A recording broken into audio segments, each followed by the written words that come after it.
I'm bigcal and welcome to my world. Today is the first of my first impressions videos, a new series I'm going to start now because, well, quite frankly, I have quite a few games on pre-order this year. It's very rare in the past I've pre-ordered games, very rare that I even get them on launch, but there is just so much amazing games coming out this year, mainly for the Switch, that I've decided, sorry, I'm just going to pre-order a bunch. Then I know, okay, this game's coming out on this date, make sure I've got the money for it, everything's fine.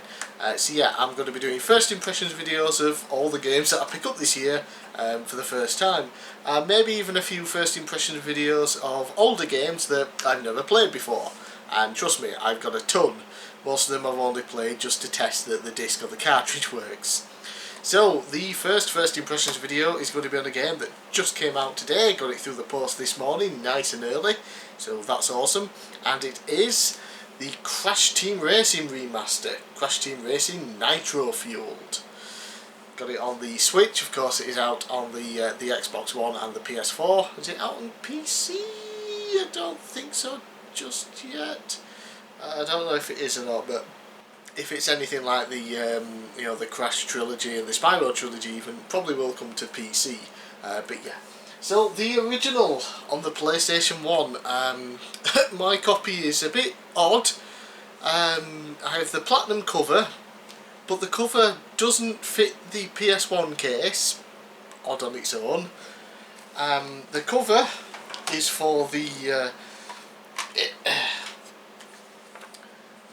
Platinum version, yet the manual is for the normal version, and the disc as well. I've just noticed the disc isn't in, it's in my PS3 because I was playing it leading up to this release.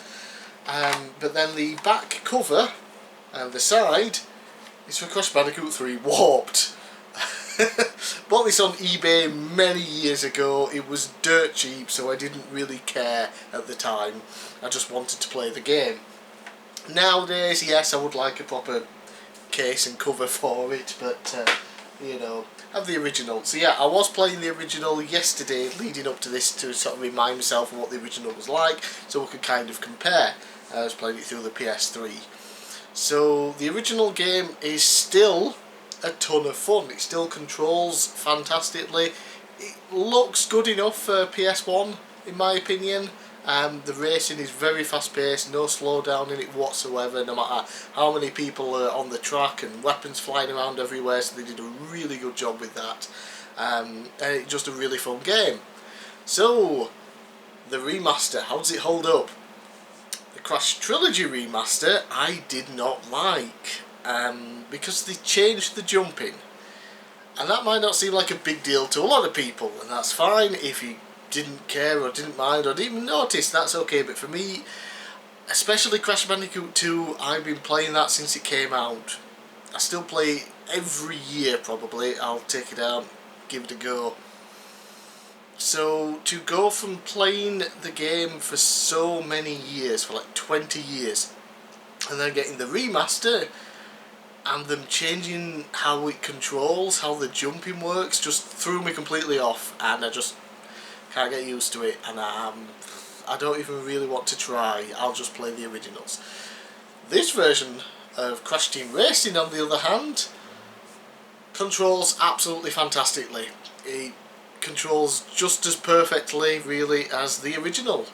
I didn't notice any significant changes or anything like that. In terms of controls, it seems to be exactly the same. The things that have been updated, obviously, are the visuals and the audio.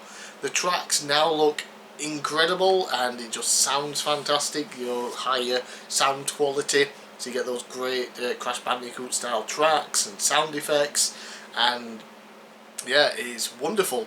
So I've played it for about an hour so far. So again, like I said, just first impressions, not a full review.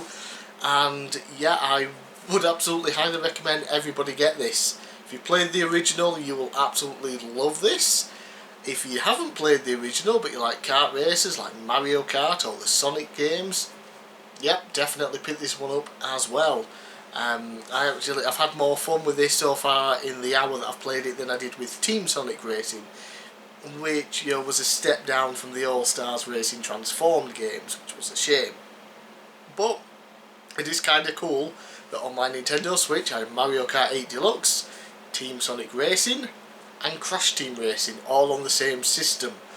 You know, 3 major mascots for different consoles: Nintendo, Sega and Sony. For me, Crash was always the Sony mascot. Spyro wasn't my thing back in the day. So yeah, the game, the tracks, like I said, look amazing, and one thing I loved about the Crash Team Racing game is that you didn't have to unlock tracks. Maybe the final track or something like that you might have done, I don't remember, but they're all there in the original version and in this version. Plus, this version, obviously with the name Nitro Fueled, you have all the tracks from the Crash Team Racing Nitro Kart, or whatever it was called. Let's have a look at it here. Yeah, just Crash Nitro Kart. Yeah, so all those tracks are here in lovely HD now.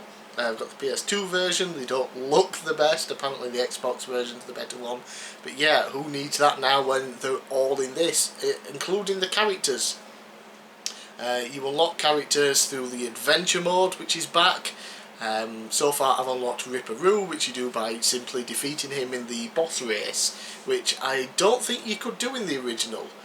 Like I said, I played the original yesterday and I beat 2 bosses, and I don't believe I unlocked either of them. I think you have to do other races for that. It's nice that it is easier to unlock things in this game as well. I'm just going to put that down because, you know, hopefully I've got game footage in front of the video. Yeah, so the adventure mode. The story is there, which is great, because the original, while there is a story to it, I believe if you read the old manual, let me just double check. I'm pretty sure it was just in here. Controls, getting started.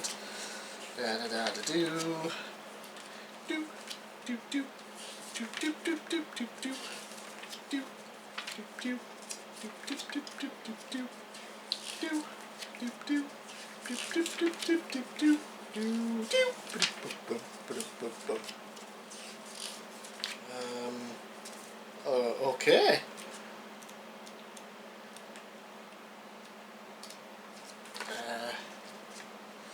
No, oh yes, here it is. The story mode for Crash Team Racing is right there, and it's nowhere else to be seen in the actual game. He's basically just thrown into the adventure arena and told, "Hey, go do races," and there's this guy, Nitrous Oxide, that you have to beat. Okay, here we get a really nice cutscene of, for some reason, Crash, Coco and Cortex are all currently racing anyway, and then Nitrous Oxide shows up as like, "Ha, if your best racer can beat me, I won't turn your planet into a car park." That is seriously the story. He's going to turn the planet into a car park if he beats you in a race.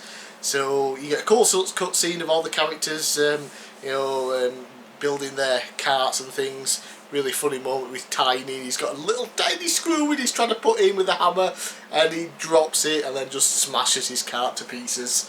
Yeah. So that's nice to actually have the story and a cutscene for the adventure mode. The adventure area is the exact same layout as the original, but again just looks so stunning. You got the Uka Uka mask giving you hints and tips and telling you what to do, which is always nice. And the tracks again just look absolutely phenomenal. I decided to play on easy mode. That's what I was playing yesterday on the original, just because I'd not played it in years, so I thought I'll give it the easy mode, and it was still a challenge on the original. I was still sometimes not coming in first place and having to restart a race, especially with the second boss battle against Papu Papu. It took me about 6 or 7 attempts to actually beat him. That was a nice challenge. I enjoyed doing that. And there were a couple of races where I just got pipped at the finish line and had to redo. This remaster, I decided to go on easy mode again, just mainly to compare. Oh boy, if you have ever played Crash Team Racing in your life, avoid easy mode, because it is far too easy. I was having zero issues at all. I was very rarely getting hit with any attacks from the AI, and I was so far in front at points. I would sometimes hit my own items that I dropped in the previous lap, because like the enemy wasn't doing anything to me, and I would crash and burn out a little bit, and I would still be too far in front to be in any danger. Ripperoo, the first boss battle, while not tremendously difficult even in the original, Jesus, I don't think there was a point in the race where he was ahead of me, except for maybe right at the start. In the original, I was behind him for like the first 2 laps, and struggled to get in front just to beat him at the finish line. So easy mode is far too easy. I've gone through just the first 4 races, and then the Ripperoo boss battle in adventure mode and easy mode. Too easy. I'm going to restart that on medium. I then played just through a regular arcade mode, and I did that on medium difficulty, and I tried one of the Nitro Kart tracks, because I don't really think I played Nitro Kart back in the day. I don't think I did. I barely played it despite the fact I own it on the PS2 now. So it was really cool to see essentially a new track to me, and yeah, it was challenging. I lost the first time. I came in second. So that was actually really fun. I enjoyed that. And then I tried a regular track from the original, I think Crash Cove, the first track you normally play. So like, I know this track, give me another go in medium, see what it's like compared to easy mode in the adventure mode. Again, I was this close to losing. This close to losing, to coming in second place in that lap, in that race, sorry. So yeah, medium is definitely a much more challenging and fun experience. Easy mode is just too simple and boring. So start on that.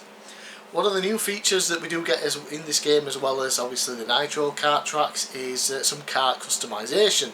As far as I'm aware, they're all just visual customizations. None of them affect the stats. Maybe the karts do. I've only unlocked one. I've not looked at it, but I unlocked some wheels, and it's just cosmetic. There's different colour schemes and things like that. There's horns. There's stickers, which I assume you can stick to your car. I've not done that. And then there's something pretty similar actually to Super Smash Brothers Ultimate, where in that you collect coins or whatever. In this you also get some kind of like coins depending on what place you finish in the race, and go to the pit stop or whatever it is in the game, which is like a store, except you have like deals that are all timed, so in like 6 hours they'll go away and new ones will show up, and there you can unlock, you can buy your legendary parts and things, and costumes and whatnot. So that's a cool idea. I like that. Jesus. Because I pre-ordered the game, I got access to the Electron Skins pack, which basically just makes everyone look like they're wearing neon costumes. Is that a thing from something? Have I missed that at some point in the Crash series? It just looks really weird and honestly not very good. There's some pictures. But, you know, it was a free code, so I've put it in and unlocked them. Never going to use them, but yeah, there's lots of cosmetic customization there. Like I said, I don't know if the karts will change the stats or not, but the other parts don't seem to do anything. But it is just a nice option. It gives you something to continue playing for and collecting, you know, like in Mario Kart 8 even, where you collect coins and you unlock car parts after so long, except they make a difference to your stats. So those are my first impressions. It is an excellent remaster. Looks fantastic, sounds fantastic, plays fantastic. Like I say, it really is just like the original, and the original controlled amazingly. Obviously just moving about and steering is great. The skid steer system, where you skid round corners and then you have to press the opposite skid button at certain times to do boosts, and you can do 3 in a row. That's really, really cool. took me a while to get used to it in the original version yesterday, because in the manual it doesn't tell you how to do it.